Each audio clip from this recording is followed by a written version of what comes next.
Okay, everybody, let's go ahead and take a seat for our final panel. And I'm excited to welcome up Mark, Holly, Allie, and Jeremy to the stage. And this is Neon Moon is Holly's official theme song.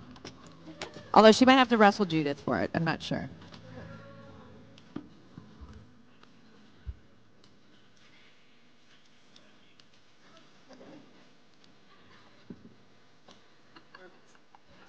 Two-stepping across the stage.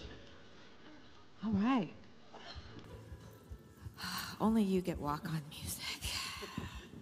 How's everybody doing? Whee! You all, it's so funny to just watch the crowd recede towards the back. People are going to start like their chairs out the door in a second. Well, so excited to be here. What an incredible couple days, and I definitely want to say hi to any of our folks that are tuning in on our live stream. So I know we're all tired. We all had a good time last night. Our brains are chock full with just inspiration and ideas and all the things. But we just wanted to take just like a moment, right, for some closing reflections. You know, obviously we've learned so much over the last couple days, you know, from not only the research presentations, but I just think there's just been very powerful conversations, whether they've been on stage, around your tables, in the hallways, out at all hours.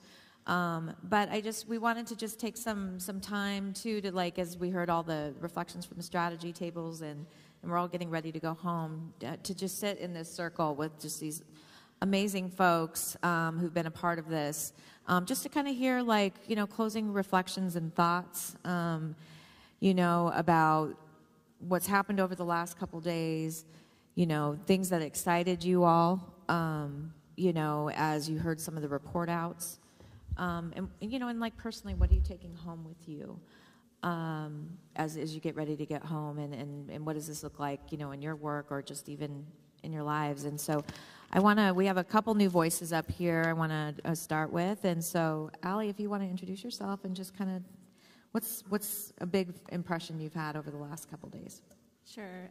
Yate Shea Ali Red Horse Young Yinshe, Totsoni Nishlan, Tohana Veshichin, Nakaidana Edeshe, Nat Odana Tachini Dashnale. Hello, everyone. Good morning. I am the founder and director of Protect the Sacred, and I'm very happy to be here with everyone, and it's just been an incredible few days and just such a blessing to learn from everyone. One thing that I think this was the first day when the data was presented, and the conversation around balancing between story and data, and that stories are better when they're informed. And I just, you know, in the work that I do, I don't incorporate a lot of data, and just like it was such a revelation, like how that can just add, you know, to the impact of the work and strengthen all of our work. So I'm definitely walking away from this convening with that in mind, and how important data is for all of our work and telling our stories that, you know, should be coming from us. And then also that I just want those on the live stream to know that, you know, we are out there and we are telling our stories, and over social media, like look us up, look up, you know, Native experts and scholars on social media. We're you know, larger than Lakota Man, and we're beyond Lakota Man, and you know, you can learn so much from you know, typing in hashtag Native Twitter and finding us out there, and the information that we're sharing with the world about who we are. Thank you for that. Jeremy, we're so excited you're here. Jeremy's like, you need more men, Crystal? And I was like, that's right, Jeremy, come on stage with us. So Jeremy, please introduce yourself, and would just love to hear, like, what has been some of your big takeaways over the last couple days? All right. Good morning, everybody. Nitagotashi, Jeremy Begay, Hunziashi, Meshklanda Anshti. Hello, my name is Jeremy Begay. I'm from the Mescla Apache tribe. I'm actually here with the New Mexico Indigenous Youth Council. It's a state youth council underneath the Indian Affairs Department. But some of the takeaways that I talked as a group with some of the youth, and I just didn't want to get my opinions out there. I just wanted to ask them what they thought about it too. But one of the biggest topics that was discussed was networking. Within New Mexico, because I'm from New Mexico, we're so New Mexico based in networking, so it's very common to like go to conferences and see people that we had already know and already had met and being introduced to new people within this conference. It's like a wider networking with people that I really didn't know, people that are in charge of like different programs. It's amazing to see people working with Native Americans and also people representing Natives, and also seeing the leadership. And also the beautiful smiles. Yeah, all have beautiful smiles. And that was one of the topics we talked about. But the second topic that we discussed is the Native excellency. We're seeing, as youth, we see people being doctors, nurses, presidents of nonprofit organizations. So it's amazing to see that Natives are making a stand and seeing the models that you guys created for us, and want us to even go further, take a bigger step in the world, and eventually take it back to our tribal communities and represent our tribes. But I also want to talk about things to take away, is this like, we need to involve more youth within programs like this, to speak about youth, to empower youth voices, and, provide resources and funding to have youth travel out to these programs and to listen to our voice, because, at the end of the day, we're the next leaders, the next generation that's going to be taking your spots one day. And also, I do want to thank Illuminative for providing the scholarship for me to travel out to experience this and get more networking with different companies, different nonprofit organizations, and just love the laughter. This whole week was just nothing but laughter, and that's just really close to my heart to see people smile. And yes, it's a very amazing opportunity, but also to invest in youth. We don't see a lot of investment in youth. Whenever I travel, I usually have to find funding within my own, or work a little harder, at my job, pick up more hours to like attend programs like this. But I do it because I want to see a difference within my community and speak up for youth that can't speak up, and also advocate for them. We do have a lot of problems within our reservations, within the youth generation. We don't see youth going to college as you often would see with the Western culture. So I just want to make a difference within my tribe, and also, have a table for youth, at settings, and have them sit on panels like this to discuss the issues within Indian country. Thank you. Awesome. Thank you so much. We're so glad. Please, give it up for our youth. We're really excited that we got to sponsor so many youth to be able to be a part of this. Miss Holly, what has been some big takeaways for you the last couple days? Good morning, everyone. I think there's just so much. I will start with how interesting I found it that the data from different points kind of verified, other pieces of the research, and I can't stop thinking about how scarred Celinda Lake was by the white ladies who live next to casinos as well. I think she kept repeating that they are not our friends. Wanted to make sure we remembered that. But I was really, really fascinated by the social media panel and how we can amplify our power. I think for Illuminative, it's one of the things that has been so effective in getting things out, shareable. But spreading a message. I remember it was 2 or might have been 3 years ago when Crystal was named by People magazine as one of the 20 women changing the world, and I thought, well, that is one of her superpowers. It's leading conversations, letting us know what direction to take, and that nimbleness with social media, and is part of what Illuminative does. It's a superpower you've created, and so watching and listening to that, and I had a follow-up conversation with, was that specific to Indian country, or was your recommendations on which outlets to use, was that just general? But it was specific to Indian country. It was one of the first times that firm had done work in Indian country, so they were kind of fascinated by it as well. I agree with Jeremy that the networking value of these last few days has been extraordinary. The conversation, the side conversations, the strategy tables. I just told state legislator Perry, what is Perry's last name, from South Dakota, that she was really just a highlight of my week, because hearing her speak from an elected point of view in a state that has, is sometimes the heart of Indian country in terms of all the needs, there, and the hard time she has, and both resourced as a legislator and others. So I think it got me thinking in so many different ways, right? It's like, well, we should be doing this, and we should be doing that. And sitting and being able to have a conversation with legends like Judith LeBlanc and Mark Trahant. I always love plotting with them. So it's really been, I think those networking and conversation has been extraordinary as we figure out how to use all of this research and data. Thank you for that. Thank you, Holly, because the political research, there was so much discussion that came out of that, and I mean every piece of it. I mean, and Mark, thank you.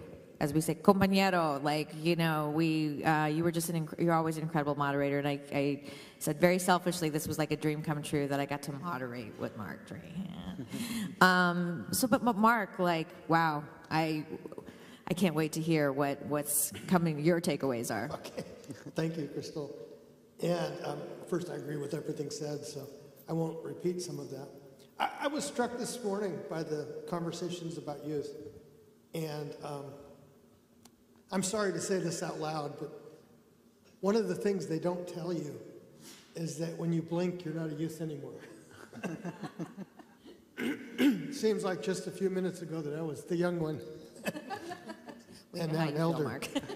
I was 17 when I started in the media 50 years ago. And I worked at a little radio station in Pocatello, Idaho. And I remember putting on a little radio show, the Showband Radio Hour, and raising funds for it, and that led to another thing in the Showband News, and one thing led to another. So the thing is, because they're so underrepresented, the flip side of that is there's extraordinary opportunity because no one else is doing it. And if you can just find those little spaces and jump in and start doing it, it's amazing what can be done with that. The second observation, one real practical thing I'm going to try. I was thinking about, I have never done TikTok, and I tried an account, and I noticed how much time I was wasting, so I deleted it. But I was thinking, what if I did on a TikTok 1 year of all the 50 and think about stories from that and just played with that? So it's one idea. The second takeaway, and this came from the data, and now I'm going to use a word that I'm sure everyone used at breakfast. I was thinking about epistemology. How do you know what you know? And the one thing that I think is the highest regard for any conference, any kind of conversation, is if it challenges your epistemology. If it makes you think differently about everything you know. And I think we got some of that from this conference. I certainly did. And that really is a high standard. The last point, and this again came from the conversation with young people this morning, is one of the metaphors that used to be really common that isn't used anymore, and maybe it should be coming back, is the thinking heart. And some of the old speeches, they would talk about the thinking heart and combine those two things into a powerful metaphor. And it allows you to think that, yeah, logic plays a role, but it has to be connected to the heart. And I think that kind of leads where you can get to some of the other levels with just starting with that metaphor. I love that. And thank you. That's, wow, those are big compliments, right? Like, and I think we just manifested a lot of good things in this room. I mean, I want to share some reflections and then get your guys' reactions, because, you know, for me, as we begin talking about this, it's like this was a dream come true to think about doing that big research project again, right? And we just didn't know what the hell we were doing 9 years ago whenever I started this. And we did it on a fraction of the budget this time. But I think about, 6 years ago, and Mark, we were talking about this, if you were sitting in that room and the first time you saw those stats roll up, that 78% of Americans don't know anything about us. There was one part of, I think, Dr. Stephanie Freiberg's study that out of this one particular study she did, only 60% of the respondents acknowledged Native peoples as fully human. I remember getting so choked up. Just like, you can't even like wrap your head around that. Like, what is, like they can't see us.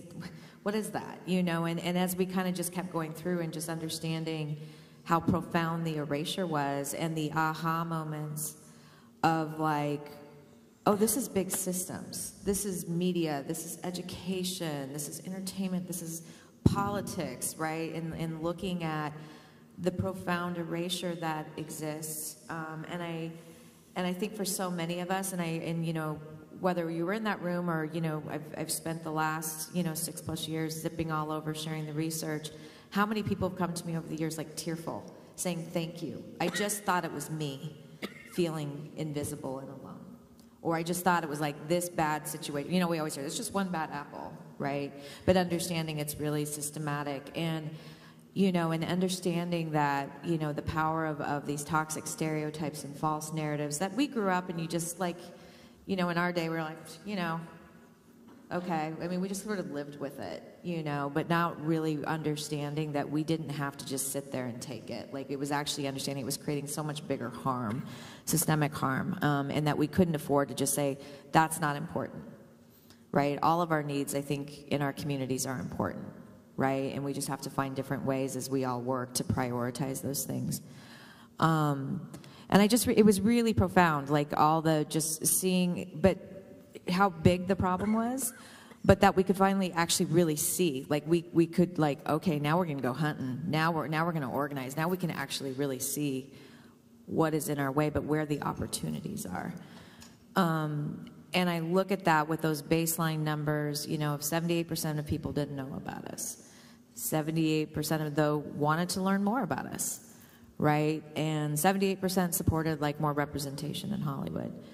And so you look at all that and you look at, the top 2 toxic stereotypes that we found back then was that, that we don't pay taxes, we get everything for free, but we're also like rich off of gaming. It was very contradictory, but those were the 2 most toxic stereotypes that we found that really, that were pervasively held, but then actually when we dove deep and looked at it, was actually driving a wedge between us and other communities of color, particularly our Black relatives, right? And that, when we looked at who was probably most likely to be potential allies for us and to support our issues, at the top of that list was Latinos.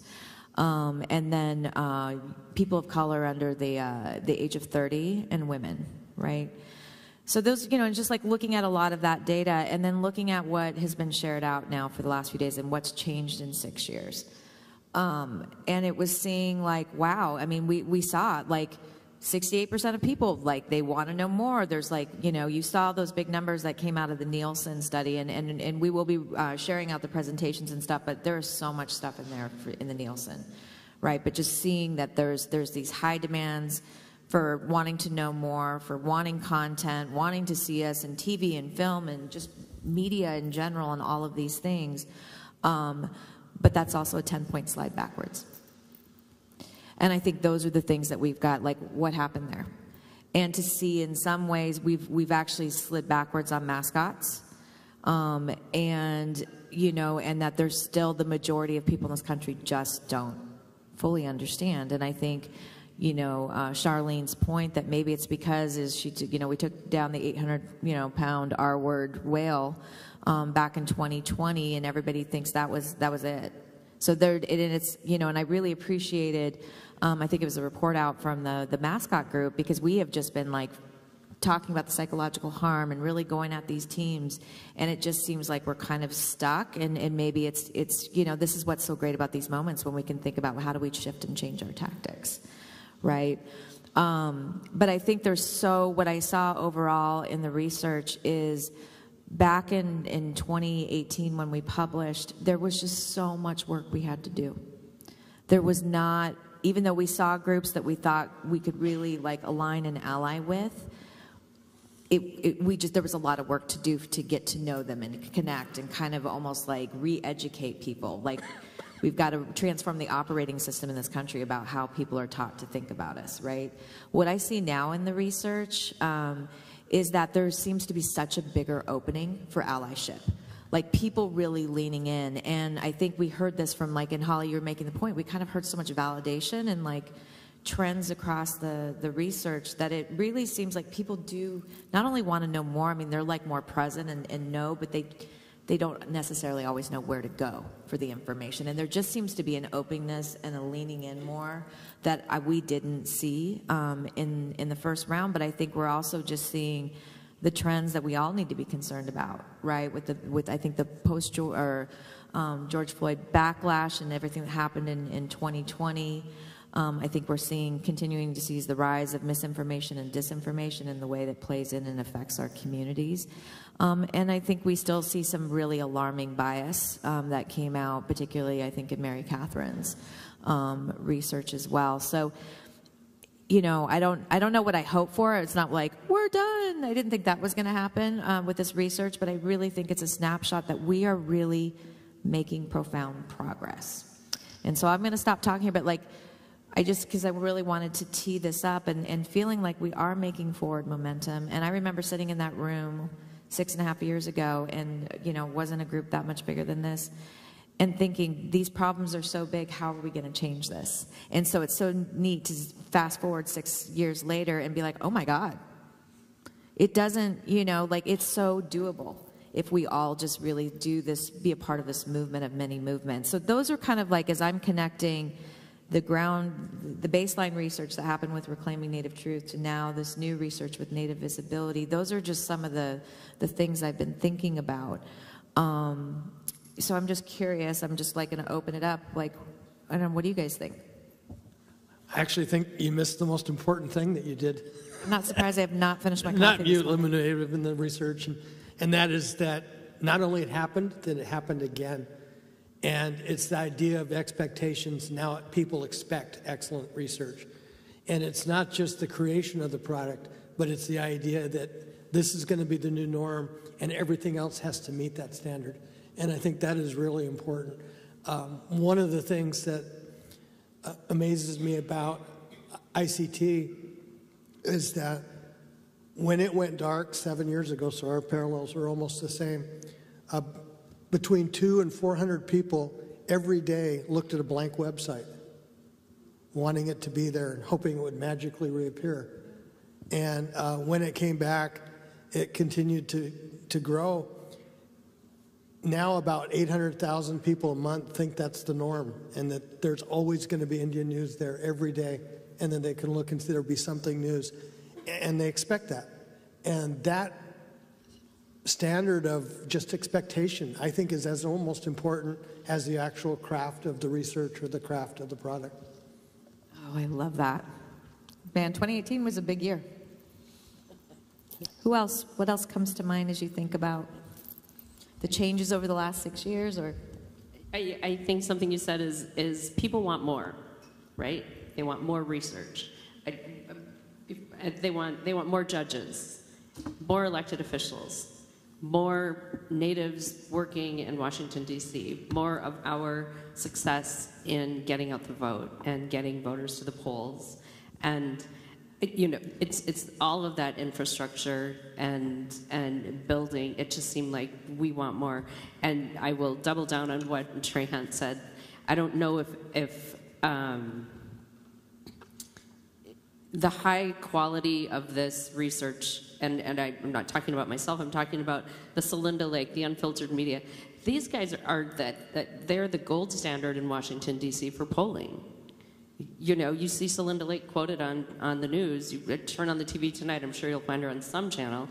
And she's been a legend for decades in D.C. And so the unfiltered media guys, I thought, and then obviously Nielsen research, but the scope and quality of the research, again, that is a great point, Mark.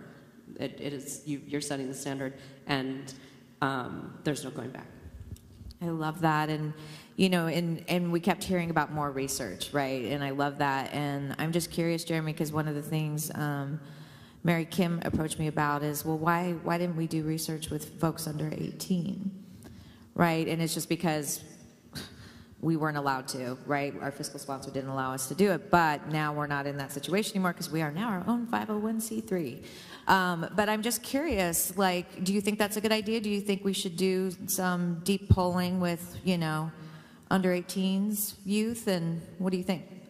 Yes, I totally agree, honestly. I would start at the age of 14, that's when they're starting to get the knowledge and to better understanding, like when I first came to this conference, I did not know what this conference was about, but now that I was able to learn and get knowledge about it, I'm able to pass this information on to more indigenous youth within my community, even the state level, because, I work with the 19 Pueblos, 2 Apache tribes, and Navajo Nation. Each have one representative that sits on a board at the Santa Fe level, the government level. So I'm able to, bring collaboration to the tribes and, open up their minds about voting and having to be included into surveys about indigenous youth, because everything over 18, it's always over 18, but we want to get the younger generation involved. Absolutely. Allie, thoughts?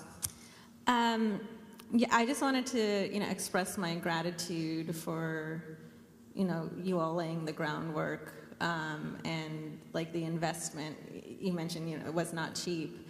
The investment in the research that has produced this data that has improved, I think, all of our work. And, for me, I feel like versus 6 years ago, I'm at a point where, people see us. We are visible because of this work.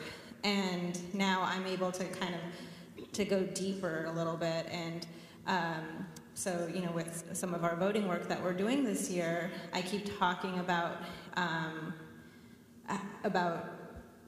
tapping into the subcultures of indigenous communities.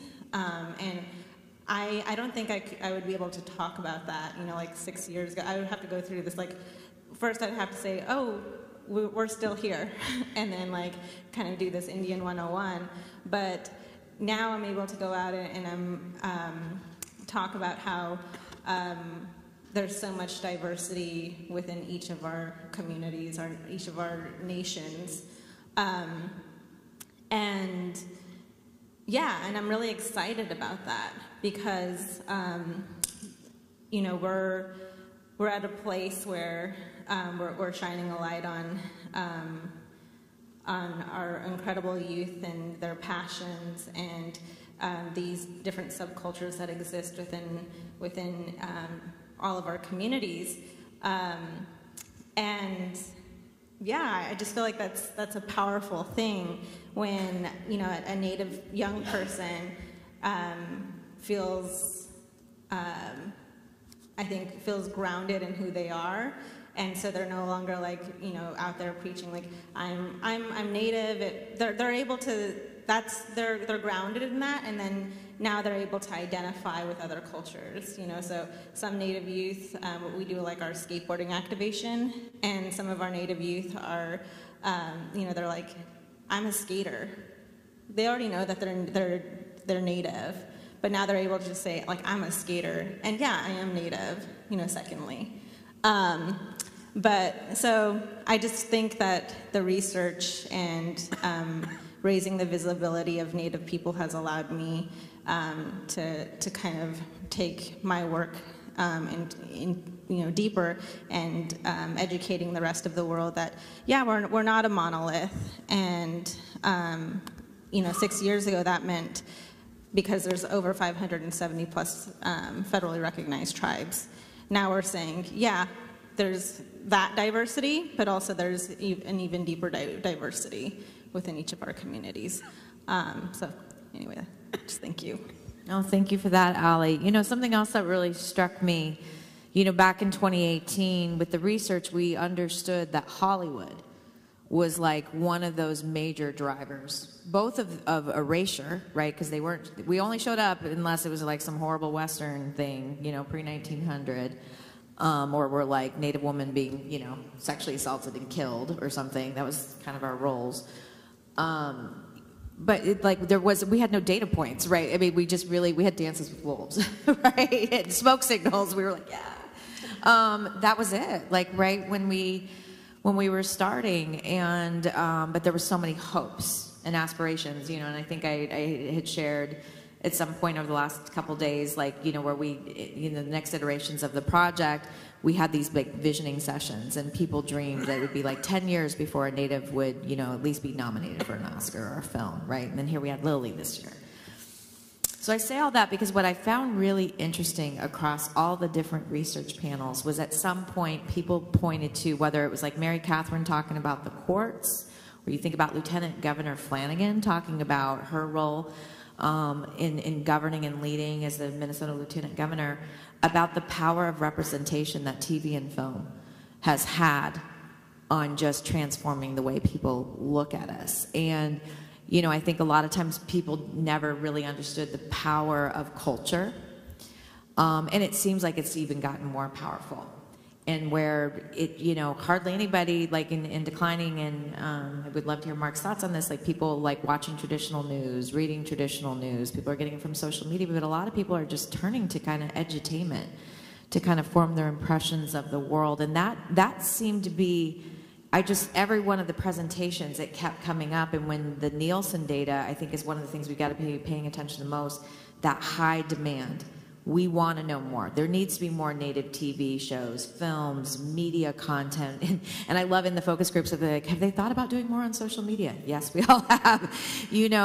So I'm just curious, the reflection that you all think about the power and importance of pop culture entertainment as we kind of think about how we're going to continue to increase not only our visibility, but really change the narrative, so to speak.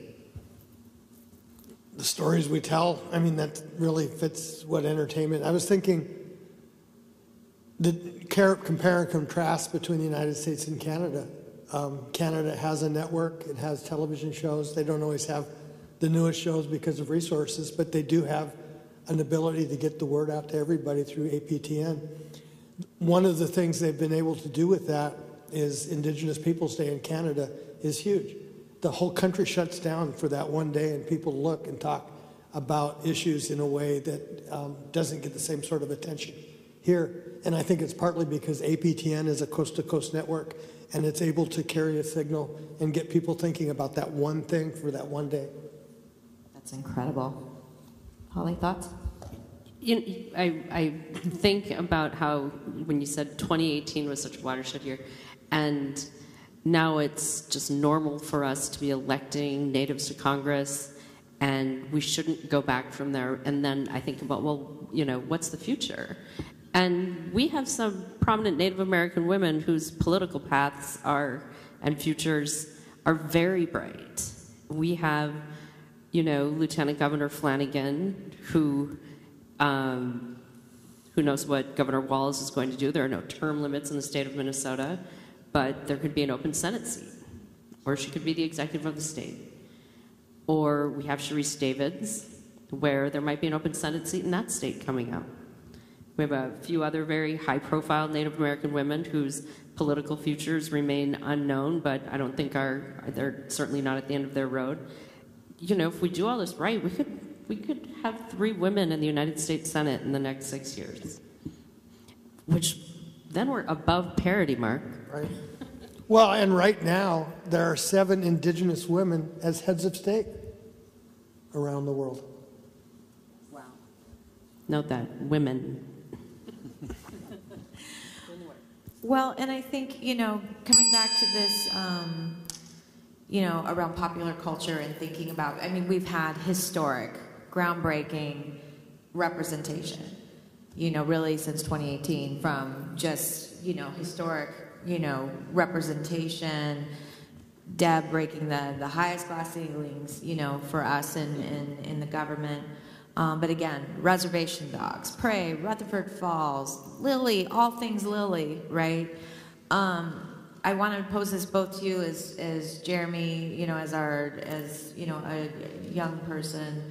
You know, what is that impact? Because like as Holly said, and as we came up, we never saw her. We never saw ourselves anywhere, ever, right? And I think that like a lot of people are like, why do a lot of Native people like support mascots? And a part of that is because we've only ever been given 2 options until very recently. Either pretty much like white folks, people with a lot of money, get to define how we look and show up and what we get to do in the little box that they give us, or we're invisible. That was really the choices that we had for the longest time, so that if we showed it up on a football helmet or something, or, you know, we had a tear running down our face picking up trash day. Probably a lot of you don't even remember INS, Cody, huh? A lot of the youth are like, who? But those were only examples, and I just would love to ask you, Jeremy, first, like, you're in a time now where you can turn on the TV, you know, and all the things and start to see Native people in all kinds of different ways. Like, how has that shaped you? And then, Allie, I'd love you to follow up because you work so much with youth out of Navajo. But, like, this is, like, unprecedented, you know, representation from politics to pop culture to so much more, you know. How does that feel, and how do you think that affects your lives in your community? So, you know, being a Native youth, you know, we still get stereotyped, you know, because, you know, we're kind of the wild kids, wild generation. What? But, you know, we still get stereotypes even, you know, going into public spaces with non-Natives, and even just being with Natives, we still get stereotypes criticized from different tribes. You know, your tribe is high in suicides, alcohol, drugs, you know, it's just a lot of stereotypes, but they only focus on the mass part of Indian country, and then whenever I go up to them, I said, I have families that are scholars, you know, I'm an indigenous youth leading, you know, working with other indigenous youth leaders within the state of New Mexico, Santa Fe, you know, I'm this, you know, I graduated from school, you know, there's just so much positivity on the side, on what I know as what my identity is. So whenever they kind of point out the negativity, they're seeing the whole mass, but I kind of tell them, you know, I'm this. I have family that are scholars. I have a mom, you know, she's a self-made person, you know, but she does a lot for 7 sons. And then I have a family that have bachelor degrees, associate's degrees, but they tend not to see that side at the end of the day. So, yeah, there's just a lot of stereotype, and when it comes to movies and stuff, it's just the Western culture, you know, kind of leans a lot of negativity towards us, but it's good to always focus on your true identity and point out the positive sides at the end of the day instead of them agreeing with them, because they tend to stereotype you, and then you start to, as a youth, you know, you tend to start believing it. And, you know, now that, you know, being in conferences and opening up and talking about youth, you know, we're starting to see them become Native excellency. You're starting to see more people go to college now. You're starting to see people go to trade schools. So you're starting to see more Native excellency within youth. And it's good to see that there's programs out there in support that indigenous communities and also legislation or just government, they're able to help provide funding for youth in different topics, because there's a lot of topics within youth generation right now. The biggest one, that I focus on is mental health towards mostly men, because of the masculinity that they present today, that we got to do this, but hey, I have feelings on this side, but I'm not able to open up to people about them because we're strictly supposed to be caretakers of the family. Yeah. Oh, thank you for that, Jeremy.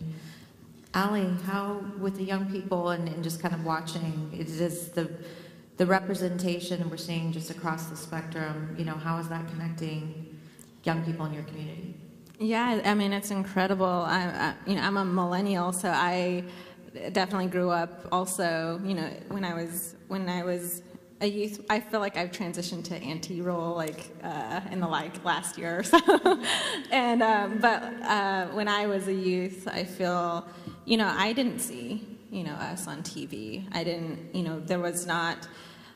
It was a difficult time, and it's just incredible to see how far we've come. And Crystal, this story, but my younger brother took his own life, and and so I always think, he's at the core of all of my work. And there was a note that he left, and there was just this one line that has always stuck with me, and it was, it's hard to stay alive when you're brown and gifted. And that was real. That's, I felt that too growing up, especially in a border town. And Holly and I had this conversation yesterday about, in towns like that where it's like two races, the town I grew up in, predominantly, probably 50% Navajo, 50% white, and that border town violence and racism is really real and impacts youth living in those towns. And I just think about how far we've come today, and I just wish, my little brother, I know he's seeing it now, but I wish he could be alive during this time. And that's, why I created the work that I do, because I wanted, I just thought about, what if programs like the ones that are out there for Native youth today existed back then, where he was able to, tap into the creative outlet. He was a great artist. He wrote lyrics, and he would write songs all the time, and he was an artist, he could draw. And so I'm just so grateful for how far we've come, and the youth programs that exist out there.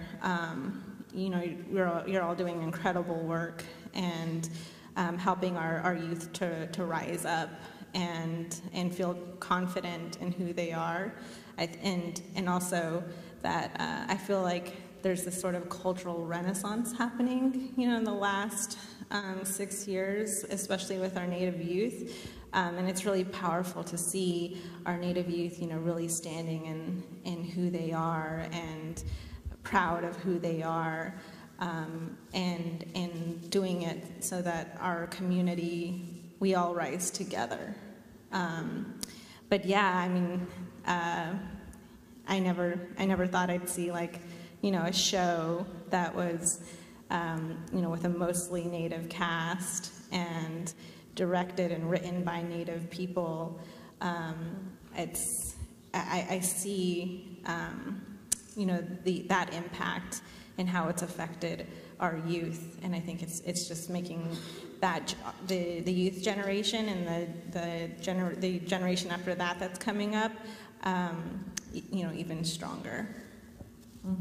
Thank you so much, Allie, for sharing your brother's story. And I know we've got to wrap up, but as we're getting ready to leave, and I'm sure we all were in our sessions yesterday, and we all got to dream big and think about all the things, and it does feel big. And I think, I was really reflecting back on some of the things that Jade was sharing yesterday on the panel, really kind of putting you know, just in a few months, what's happening. And as Judith reminds me, it's not the election of our lifetime. They're all right, but looking at this one coming up and thinking what's potentially on the line, and that we could just really be almost under an authoritarian regime here if we're not careful. And so there's that kind of, and I think we can just talk about the litany of just challenges in this country right now, from the polarization, the rise in hate. We're looking at what is happening to our Palestinian relatives. Like we're just seeing all of this, and it's like when we did the Indigenous Futures Survey, you know, we saw like so many Native people are feeling in this moment very anxious and worried and scared about the future. And if you go into the focus group research, everybody in there is like, all the world's going to hell, right? So you're like, everything feels like, whoa, but at the same time, when we step back, and that's why we did the research, and we look over 6 years, we are making real progress. There are really amazing things happening on so many different levels. And so I don't want to be pessimistic. I mean, we all know the challenges. I want to know, as we're in these final minutes here, just like very quickly in your final kind of words out to the audience, and it can be a call to action, but like, I guess 2 things. What are you optimistic about as you leave here? And what's a call to action or commitment that you want to make? And Mark, I'm going to start with you. Optimism's easy. There's an incredible pool of talent of young people, and it's amazing. Call to action would be continue working on narratives of excellence. Holly? We always talk about how important it is for our youth to see other Native people as cabinet secretaries, as elected officials, as representing our communities accurately in film. But it's so important for America to see contemporary Native Americans in spaces that they don't imagine we should be. Because then they can imagine us as presidents, as federal judges, as all the rest. So my call to action is run for office, vote, and continue to fill those spaces. Thank you. Jeremy? So I'm very, I'm very optimistic to see what's gonna be like in the next 10 years, what youth are gonna do. They have strong voices at the end of the day, so I'm very optimistic and seeing them thrive. And also the thing that I'm gonna take away today is honestly pretty much everything that was presented today. This is a lot of information that was given, a lot of statistics that were presented to the youth, and just gonna pass this information on to the state. You know, this is something that needs to be heard, and something that really needs to be focused on, you know, visibility of Native American people. So yes. Thank you. And Holly? Yeah, one thing I'll commit to is just being in partnership and collaboration with everyone that I've met here today. Like, you know, we can't do this work alone, and it gets exhausting. And, you know, so I'm committed to being in collaboration with everyone in this room. And call to action, I'm just going to say vote, because it's an important year. We have to vote. And, you know, one thing that fired me up in 2022 was there was a political pundit, I think on CNN, and he was talking about Arizona, and he said, you know, he was making his prediction that it was going to stay red. And he said, because Arizona has Republican DNA. And so I was like, what? I got on, it was Twitter still, and I was like, no, let's show them how powerful we are, and that Arizona and the rest of this country has indigenous DNA.